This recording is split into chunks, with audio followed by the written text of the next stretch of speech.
I don't know what I'm doing.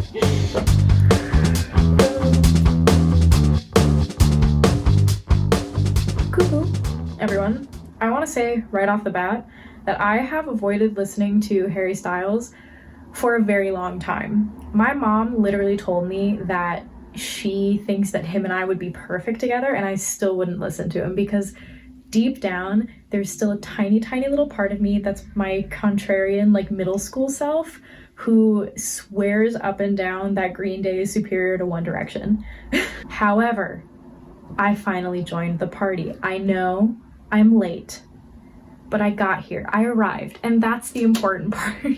So today, we are talking about Harry Styles' sophomore album, Fine Line, which I just so happen to have right off screen. So Fine Line was released December 13th of 2019, so just last year. Not very long ago at all, actually, but because it was released on December 13th, that means that this album is a Sagittarius. Now you may be wondering, what on earth does being a Sagittarius have to do with this album? I will tell you. The key components of a Sagittarius are honest, compassionate, emotionally intelligent, and independent. And I'm just gonna say right now that after listening to the album and giving it my thoroughly analytical and very professional analysis of it, it's definitely Sagittarius. But going right into the album, something that I loved immediately off of it is how versatile it is.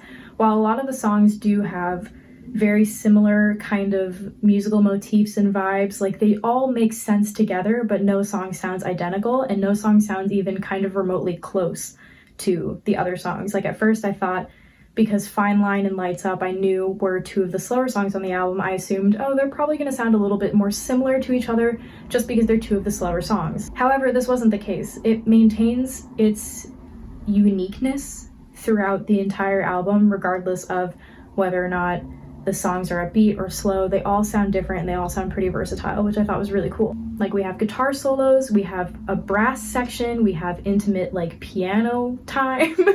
What I'm getting at is that this album dips its toes into everything, and I really love that. Another thing that I think is actually pretty admirable in the album is the fact that it's not just the Harry Styles show, you know? Like, I feel like it's very easy coming out of being in like such a big boy band, as One Direction was, to kind of make the whole musical career about him being solo and it being just about him now, and it's all about him. But what I really like is the fact that it's not.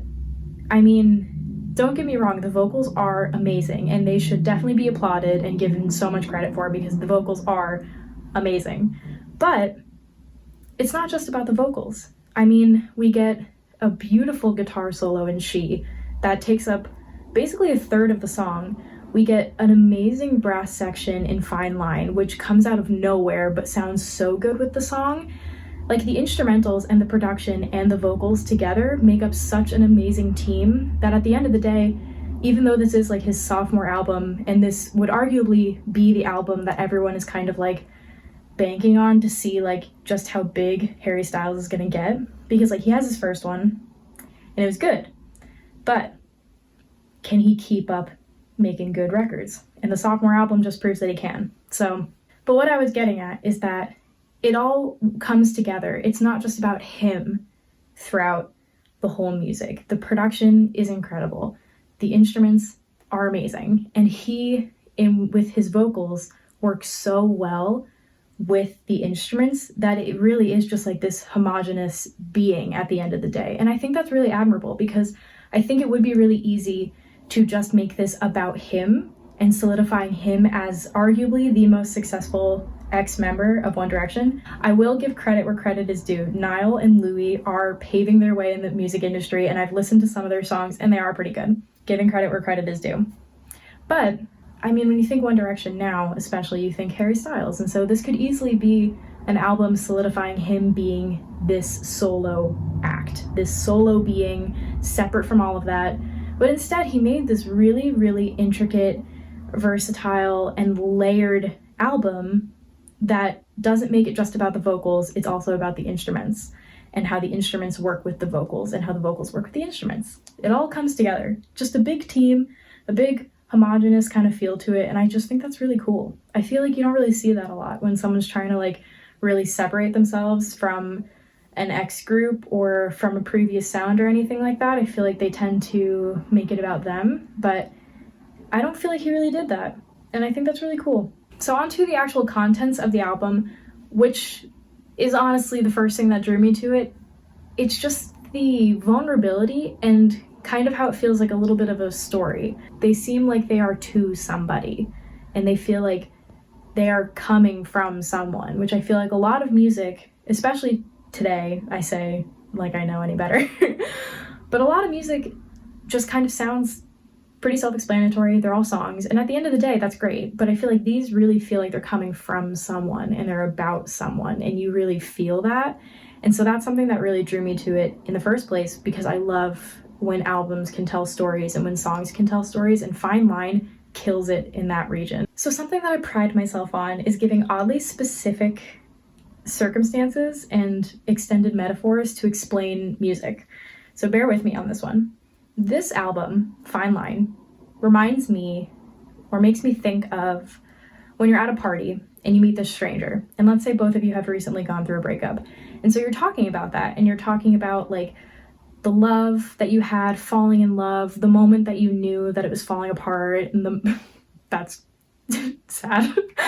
But yeah, and the heartbreak, the breakup itself, and the aftermath. So you're sharing your stories, you're sharing your heartbreak, but then this stranger, while they're telling you about their breakup and their heartache, they're slipping in these personal details that you don't really know.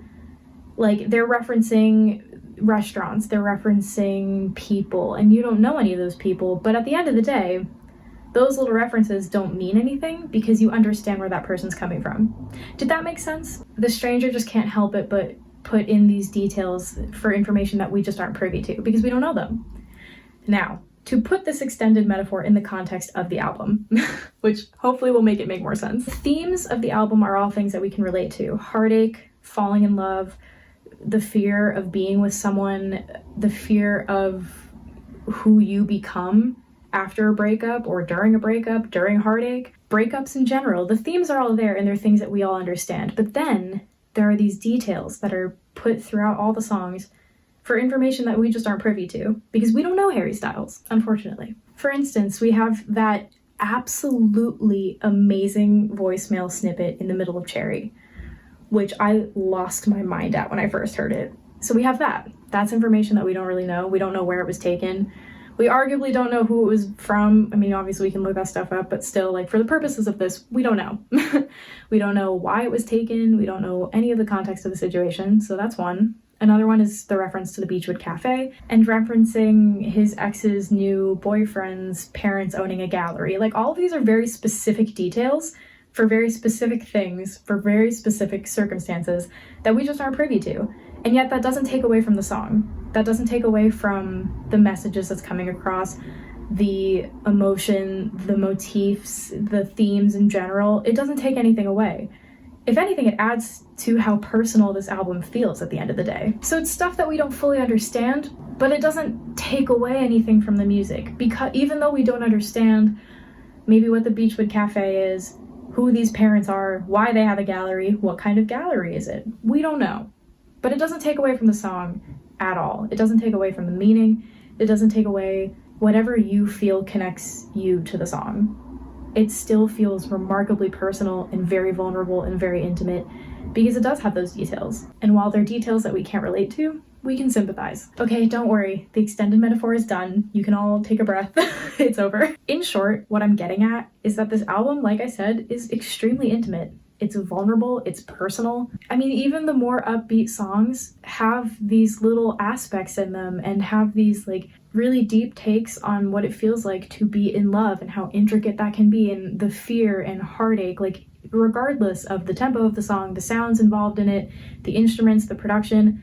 These messages of vulnerability and this extreme like personal intimacy that is given in this album still comes across. Like I briefly said earlier, this album feels like it's to someone. It feels like it's to a specific person without losing any of the relatability, and I think that that is an amazing feat of songwriting. Even though we might not understand all the references, at the end of the day, we still get where he's coming from. We still understand these circumstances, and we still listen, and we still understand. it doesn't take anything away from the album. It is extremely relatable, very personal, very intimate, very vulnerable, all these things that I've already said, without trying to be. Just because of these small details and the intricacies in the music and the lyrics, it makes it relatable, because we've all been there.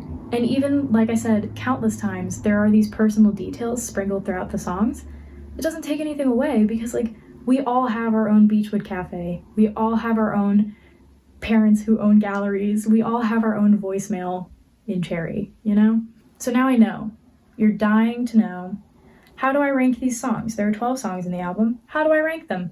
Here is how I rank them. I will say it was kind of hard to put them in a specific order because I genuinely really like all the songs on this album. But to answer the pressing question of why did I put that song on number 1, I put Cherry on number 1, first of all, because it was one of the first songs that I listened to that I like absolutely fell in love with. Like, I think it was the second song on the album that I actually listened to ever, the first being Watermelon Sugar. And I just absolutely fell in love with Cherry. As soon as that voicemail hit, and also the vocals, the agonizing vocals before the voicemail, I was immediately hooked. To me, Cherry encompasses everything that I was trying to get at as to what makes this album so interesting. It has personal details, it's vulnerable, it feels like it's to someone, and yet with all those details, it doesn't lose any relatability. We've all felt that way. It doesn't make the song any less enjoyable to listen to, any less meaningful, any less profound, even. So I feel like Cherry just kind of sums up everything that I think is cool about this album. The vulnerability, the personal details, the ability to be so intimate without losing the listener. And it's just a great song, okay? Like, it just is. So that's Fine Line, Harry's sophomore album. I feel a little bad that I've waited so long to listen to him, but I finally did, and I finally jumped on the bandwagon, and I understand why everyone loves him so much. So at least I'm on the same page now. I may be late, but at least I got there. If this right here is the direction that he's going in for his future albums, I have no doubt that he's really going to solidify his status in the music world. And if this is what we have hinting for the future of Harry Styles music, I'm honestly very excited to be a part of this bandwagon now. So that's my take. I hope you enjoyed. Let me know if you agree with anything that I said. Let me know if you would change the rank. I don't blame you if you did. I mean, everyone has their own preferences, but let me know what you think. Let me know how you'd rank the songs. Let me know what I should talk about next. And I hope you enjoyed. So that's all, and I will see you guys next week.